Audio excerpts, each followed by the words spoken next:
believe that God is absolutely one, both in essence and in personhood. I believe that if God is strictly monotheistic, it actually serves more problems than it solves. The Quran, as you know, introduces nearly every surah with the most merciful and the most benevolent.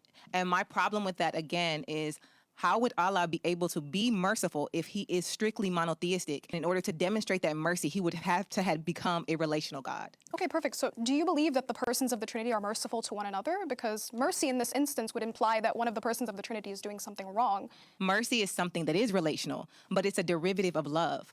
Allah, to my understanding, isn't love. So if God, who is love and who has always been love, becomes a relational God, the natural derivative would be to be merciful. What essentially I'm saying is it's not an extension for a God who has always been love to when he comes into relationship with someone else to be mercy. So there isn't a problem with God eternally possessing the ability to do specific things. For example, you as Christians believe that God is a jealous God, right? You don't believe that God was jealous before creation because he has nobody to be jealous over, right? Jealousy in this instance is going to be talking about people worshiping other gods.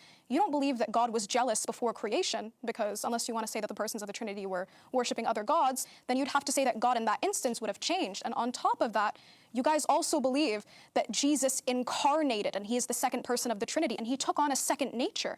That is also a change to God, because God went from having one nature to participating in the hypostatic union and having two natures. So you as a Christian cannot have problems with God changing, because within Trinitarian framework, you guys believe that God changed as well.